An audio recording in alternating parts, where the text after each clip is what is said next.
Hi and welcome to this week's Desmond's Wonders.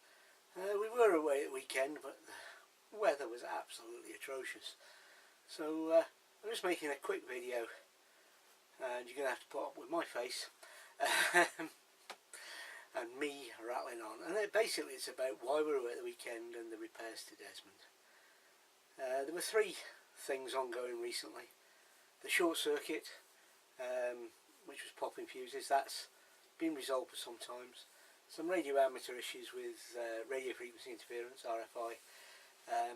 By and large they're fixed, but you're only ever one step ahead of RFI. I still have some issues there, and that's all bands are fine that I use, except 40 metres. It's actually no great loss at a weekend because it's usually full of people shouting and not listening. Anyway, the ongoing issues we've been having with the power dropping out, and I suspect this was caused, in fact I now know it was caused by some damage caused by the short circuit.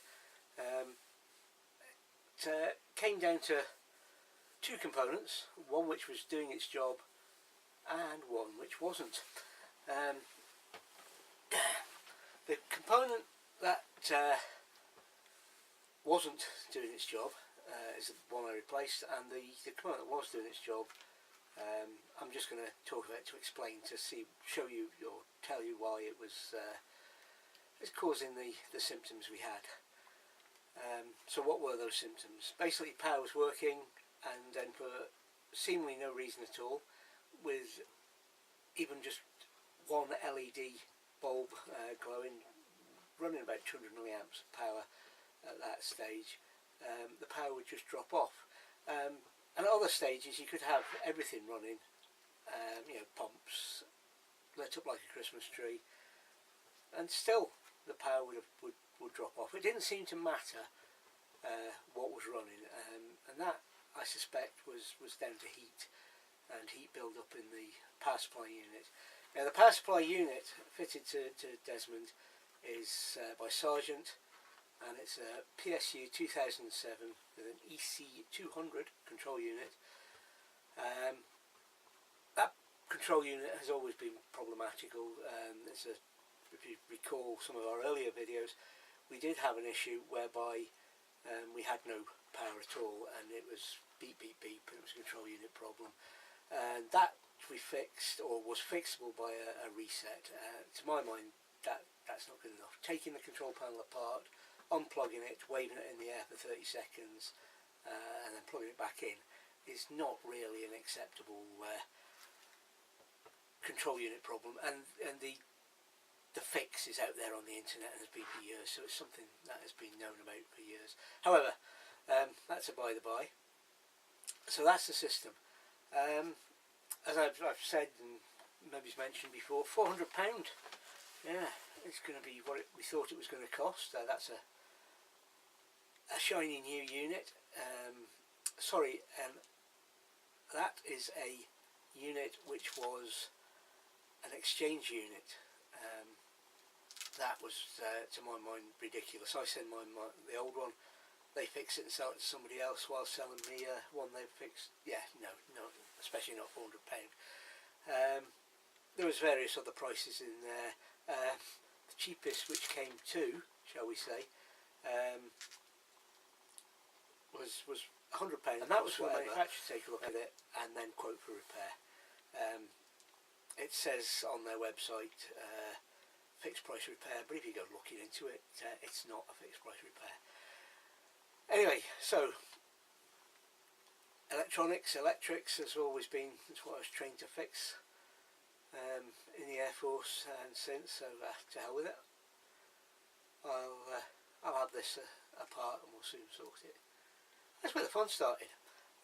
You'd be shocked at what's in one of those boxes. I've ranted on Facebook about it, but there you go. It really is ridiculous what they're charging you, £400 for a new unit. It's pop riveted together. That always makes me suspicious. What? No screws, no bolts? You've got to effectively destroy the casing to get into it. So anyway, drilled out the 6 that were required to get the lid off. cleaned up the mess to make sure I didn't make things worse. And what we've got in there is basically an RCD and 3 circuit breakers which feed the caravan mains or the motorhome mains. It then goes to a power supply. Note, a power supply, not a battery charger, a power supply for charging the battery. Then there's a single board with relays, etc. on it. Most of those relays are nothing to do with the power distribution as such, but for the soft switches for the system. Things like when you move the menu up and down, selected internal or external pump, leisure or whatever battery. It comes down to about 7 components total for what we were interested in. That's a switchover relay, takes the 12 volts from the leisure battery or the cab and switches it to the 12 volt systems internally. So from there you have another relay, and that relay basically supplies voltage to the soft switches. The soft switches were never the problem. You could always soft switch even when the power was down. So you then had a Schottky diode package, a polyfuse and a couple of capacitors. The capacitors, easy enough to test, check them. The polyfuse, once I realised that it was a polyfuse, is easy enough to test. So it really only left the Schottky diode, and that's the bit I tested, out of circuit and replaced. So the polyfuse was doing its job. That's the bit I talked about earlier. The polyfuse is basically a switch, a resetting fuse link effectively, and what it does is when the current, temperature or any of the parameters which matter to it are exceeded, it cuts the power, hence the power dropout. So it was working as it should have, which really only left the relay or the Schottky, and as it didn't matter whether it was leisure or cab, it could only be the diode package. The diode package seemed to be working. It's a twin diode, 10 amps per diode package, common, so that effectively it's a 20 amp diode. One of those branches appeared to be gone, and that's where the temperature and current problems were occurring. So I replaced it, and that would have been the end of it, except Moggins here ordered the wrong package. I ordered a 20 amp Schottky in the right package, but it had the metal casing on the back which shorted it to etc, etc. Yeah, so that was my fault when that one blew up, but very quickly a replacement, I ordered the correct replacement, plastic package, bolted it in, and we were away at the weekend.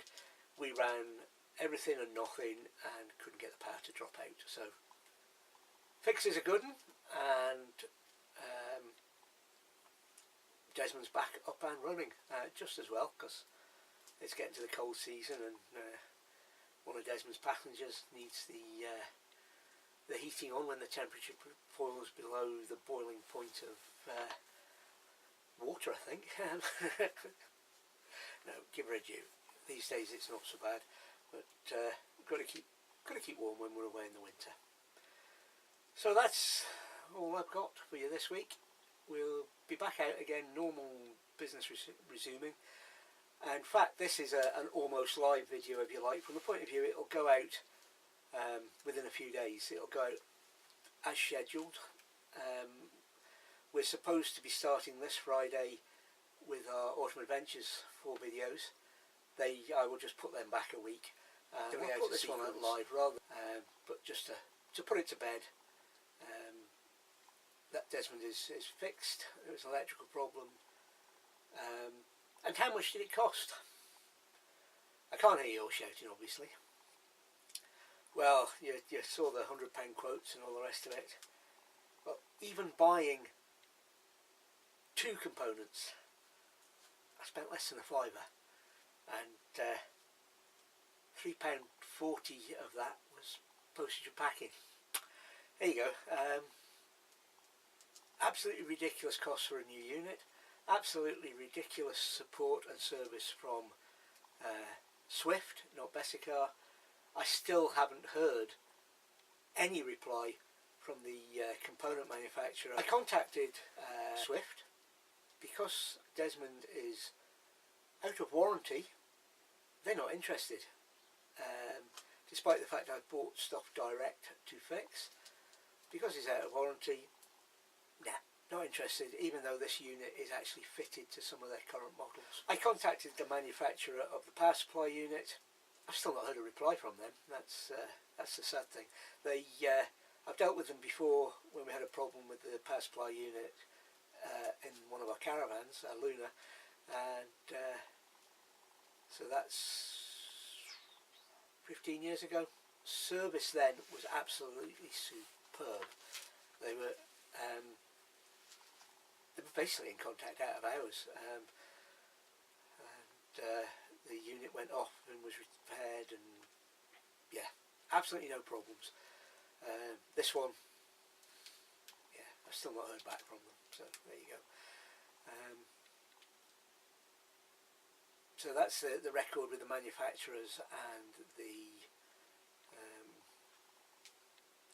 component builders.